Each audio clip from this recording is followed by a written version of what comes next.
Hey everyone, welcome to this Dwarf Fortress Starter Fort series. In this episode we're going to be going over windmills and generating energy for all kinds of fun and nefarious purposes. I'm going to go up here, I'm going to look for a nice open flat area. This is going to be mainly for demonstrative purposes only. I'm going to cut these down a little bit here. And I'm going to put our windmill somewhere around here. So to build a windmill you press B, machines and fluids, and windmills, and you place it down. Windmill takes 4 pieces of wood, so I'm just going to pick any wood, and the dwarves will soon come up here and build it. Usually you don't want to build your windmills open and exposed like this. This is just for demonstrative purposes, because when there's a siege and enemies attack, they tend to target your energy generating items first. The dwarves are really into collecting this wood. Fantastic. While we're waiting for this windmill, I'm going to queue a few more things. So I'm going to press O to open up the orders screen. And I am going to make sure we have some rock mechanisms. And I'm going to make sure we have a millstone. Rock millstone. Only need one of these. I'm also going to build a minecart.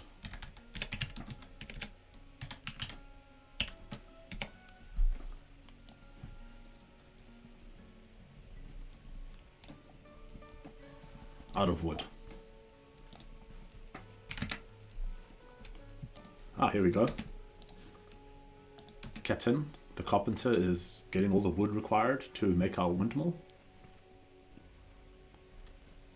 There we go. And a windmill is constructed and active. So you can see the windmill is working and it's active. So windmills have to be built above ground so that it gets wind. But because it's frequently targeted by attackers, I sometimes tend to build a tower up and then build the windmill on top of the tower. You can see this windmill's generating 40 power. Windmills can be connected together. So if I build another windmill, for example, if I go B, machines and fluids, windmill, right next to it like this.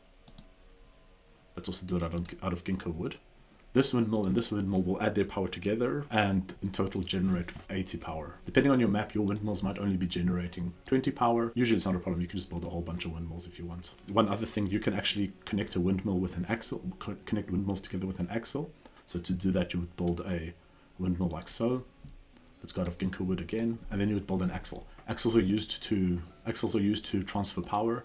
They also take a little bit of power to run. Here come the elves. Enjoying the sight of my windmills, I bet. There are 2 types of axles. For now, I'm going to talk about the horizontal axle.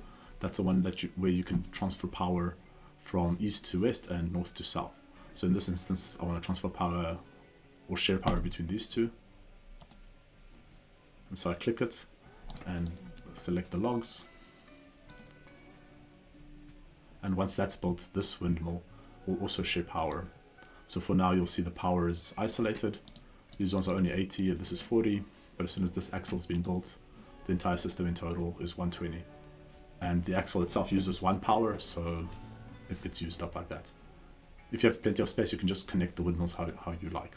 So once you have this power going, what are some things you can do with it? Well, the first one, which I really like, is building a millstone. You press B, machines and fluids, and millstone. It'll use the millstone we made earlier. It'll use a mechanism. I see we've got plenty, so I don't have to build any, but it's always good to have a whole bunch of mechanisms. Millstone is a powered item. There's also, if you go build workshops, farming, you can build a quern. It does the same thing as a millstone, except it takes way longer because a dwarf turns it by hand. Whereas here we use the energy of the wind to turn the millstone. I also have to connect the millstone to the windmill. And you do that with, yep, you guessed it, axles. A horizontal one. This time, instead of going north to south, I wanted to go east to west. Alright, millstone is ready. To use a millstone, you need bags. So I'm just going to click stocks, type bag, and see if I have any empty bags. I see I've got a few. Okay. You click add new task, more plants, and the dwarves will get any millable plant and a bag. And they'll bring it up here and more. By the way, if I click here, you'll see the total power needed is 13. That's what a millstone takes 10 power, and then each of these takes 1 power each. While I'm waiting for the dwarves to mill these plants, I'm also going to build some tracks.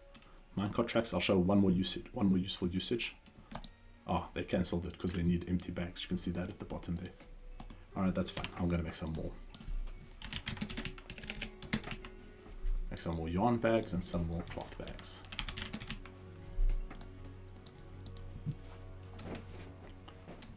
Okay, while we wait for those bags, I'm going to build some minecart tracks.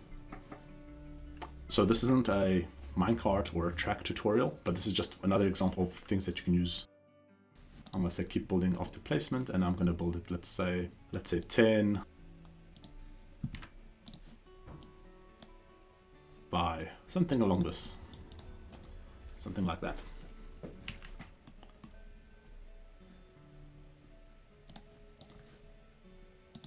Pretty sure I had empty bags. Yeah, I still got some. Let's try milling again. Make it a high priority. Oh, I see I missed a spot there. I want this as a circular track.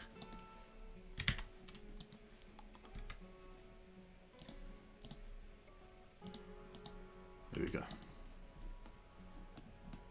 Ah, she's milling. And there we go. We've got some emerald dye in a pigtail bag, valued at 80 dwarf bucks.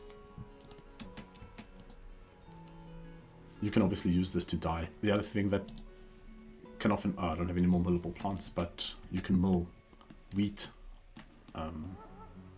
into flour and all kinds of goodies. Okay, so my track is set up. Here's another fun thing to do with power. So I am going to build a roller. So that goes again, B for build, machines and fluids and rollers. And I'm going to put it here. Let's use this mechanism. And this rope.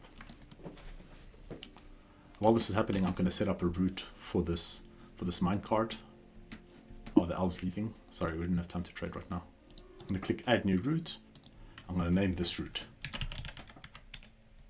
defense route. I'm going to click add a stop, and I'm going to click where the same place where I put the rollers. If you zoom in, you can barely see the blueprint. It becomes a little bit more visible once it gets created. So these rollers will be powered by the windmill. So I'm going to click build machines and fluids horizontal axle, again east to west. There we go. Okay, and if you look carefully, you'll see these rollers are moving. So now what we can do is, if we open up our routes, we can assign a minecart, the one we made earlier, and it'll get placed on top of these rollers, and then it'll immediately get launched, and it'll get told to travel. It'll basically travel in this circle. Now, this might not seem that exciting, but if you have a whole bunch of these and it makes a collision with a invading goblin, it'll splat the goblin. You obviously want heavier ones, not the wooden ones. I've just done these wooden ones as an example. But yeah, I've seen people build some really cool stuff with these kind of structures, including where the track ends and then the minecart will just get launched off. So they build a whole bunch of rollers. The minecart picks up real speed, and then it gets launched off and smashes into invaders. Some people even put them through lava, and then it smashes into the invaders with a whole bunch of lava in it. I'll show a little sneaky trick you can do with this and pressure plates. First, I just want to remove these so that it's safe for my dwarves to walk around here. I want to quickly show this. So if you press this button, you can actually tell dwarves not to walk in certain areas like this. So dwarves will try and avoid it. That doesn't mean they'll never go here, but they'll just try and avoid that area. And that way you can make it kind of safe for the dwarves so dwarves don't get hit by minecarts. Okay, this minecart should come to a stop, and then some dwarf will come and reset it because we told it to. This is its stopping point. So now what I'm going to do is I'm going to build two things. So I'm going to build a trap. Just show another way we can use this moving of minecart. Upright weapon spike trap. Oh. Okay, I might have to build some wooden spears. While we're waiting for that, the other thing I'm going to build is a pressure plate. So B traps, pressure plate, and I'm going to say click here so that the minecarts trigger. So any minecart will trigger this pressure plate, and I'm going to put it here. Also make sure it's set to resets. I might have to make this track a little bit bigger, but we'll see. So I built some spikes and some wooden training spears. You want to do this with metal to make it deadly, but anyway, I'm going to press B, build traps, upright weapon traps. Let's do some training spears and some spikes. Done. Come on, I shouldn't have picked 10. That's taking too long. 1, 2, 3, 4, 5, 6, 7, 8. Two more. Ah, hemp flour. Dwarves are going to cook with that and get a lot of happy moves. Alright, so we've got our trap, and I'm going to link these buildings. So I click on the pressure plate, I say click link plate, and I click on the building. So the dwarf is going to come and link these up. And you can have as many of these traps lying around in corridors, in all kinds of places. Now I'm going to tell the dwarves, do not go in here. So the dwarves will avoid this area as much as possible. And I'm going to rebuild the link here. Ooh, a crown. Let's have a look at it.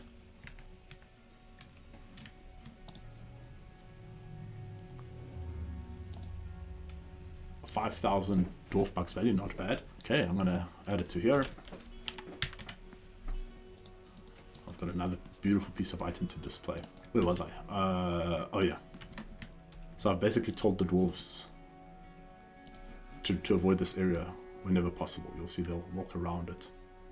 Okay, so this plate's been linked, and now I'm gonna bring those across again. Like that. Hopefully this track's big enough. You need your track, for something like this, you need your track to be a little bit bigger than usual, or a little bit bigger, because this thing needs a little bit of time to reset the plate. Ah, see, the track is too small. It's not giving the plate enough time to reset. Alright, I'll be back. Okay, hopefully this track is big enough. Once again, I'm going to make it so that these dwarves can't get in here, and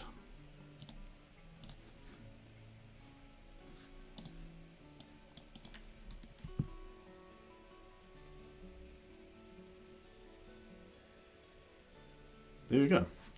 And so here we have our weapon.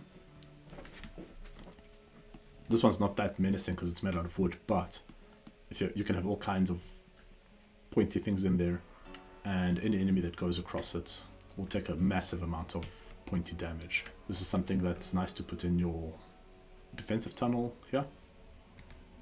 But I also actually just like the good old-fashioned hitting the goblins with the minecarts strategy, where you have a whole bunch of little tracks and then make the goblins walk through them, and they keep getting hit by minecarts and get sent flying. Last thing I want to show is, so windmills, you can get either power from the sides, like how I've been doing here, or you can actually get power from underneath the windmill. So I'm going to mine a stair down here, I'll mine like that, so we're right underneath, except here.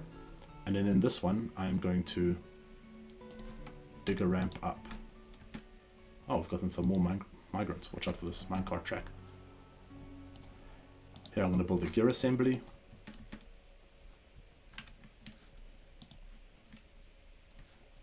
This arrow, by the way, points up, explaining that this is going up. And there you go. Notice this gear assembly is spinning. That means it's got power, it's connected.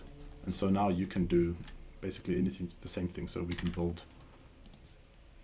more axles. And so on. Oh, I want to show one more thing. Let's say you want to round a corner. The way you do that is with mechanisms. So you would build something like this. Let's say 2 axles like this. Then you build a mechanism. Oh, sorry, a gear assembly.